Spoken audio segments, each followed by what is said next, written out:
জয় শ্রীকৃষ্ণ।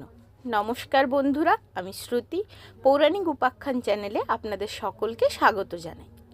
আগের ভিডিওতে আমি সর্পের জন্মের কাহিনী বলেছিলাম। সেখানে কদ্রু ও বিনতা এই দুই কশ্যপ পত্নীর কথা বলেছি।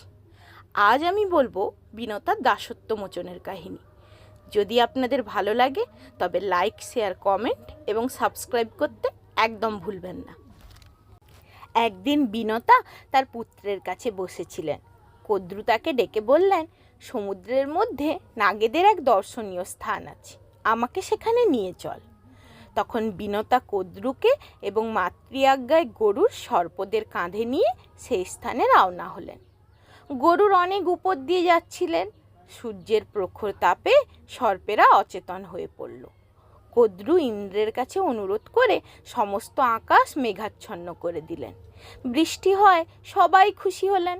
তারা অভীষ্ট স্থানে গিয়ে লবণ সাগর, মনোহর বন ইত্যাদি দর্শন করে যথেচ্ছ বিহার করলেন এবং অনেক খেলাধুলার পর গরুরকে বললেন, তুমি আকাশপথে আসার সময় অনেক সুন্দর দ্বীপ নিশ্চয়ই দেখেছ, আমাদের তার কোনো এক স্থানে নিয়ে চলো।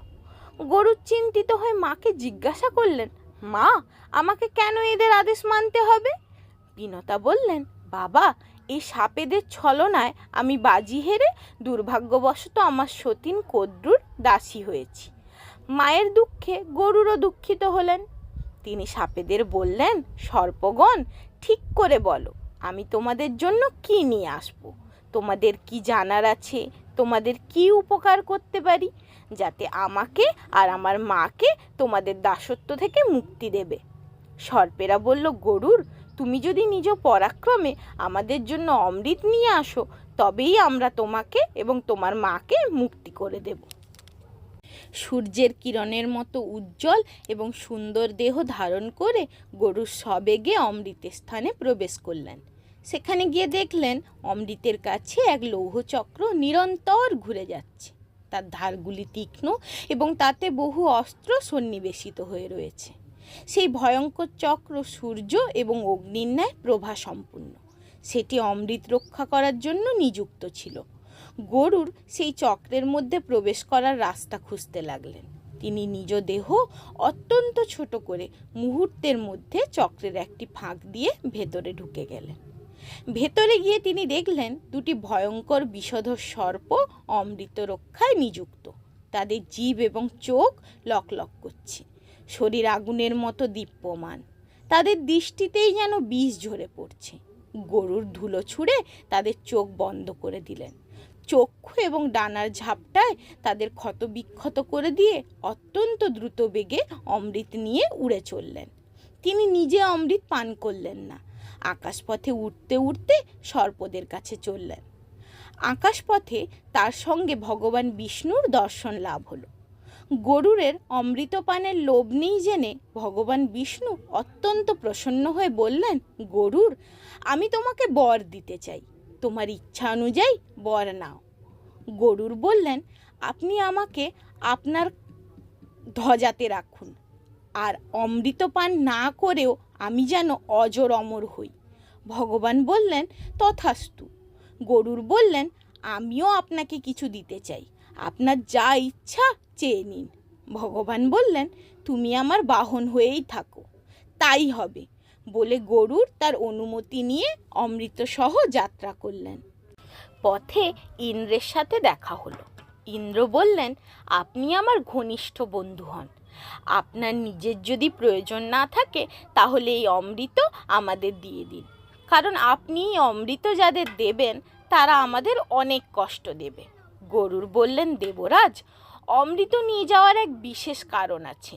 আমি এই অমৃত কাউকে পান করতে দিতে চাই না। আমি যেখানে নিয়ে গিয়ে এই অমৃত রাখবো আপনি সেখান থেকে এটি তুলে আনবেন।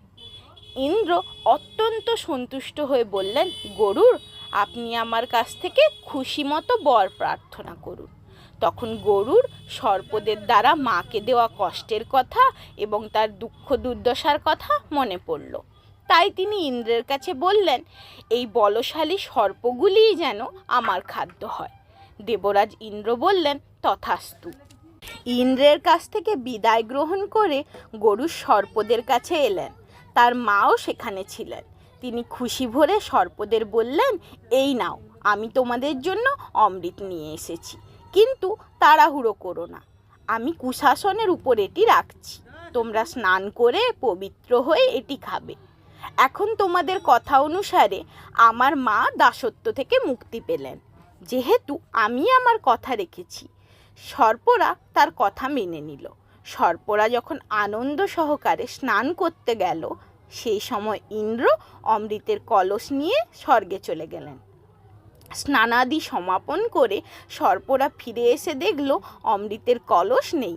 তারা বুঝতে পারল যে তারা বিনতাকে দাসী বানাবার জন্য যে কপটতার আশ্রয় নিয়েছিল এ তারই ফল।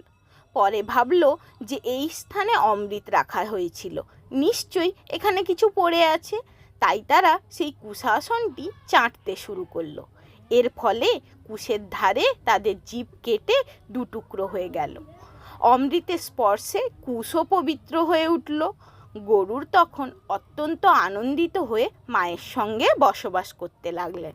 তিনি পক্ষীরাজ হলেন, চতুর্দিকে তার কীর্তি ছড়িয়ে পড়ল এবং তার মাও অত্যন্ত সুখী হলেন।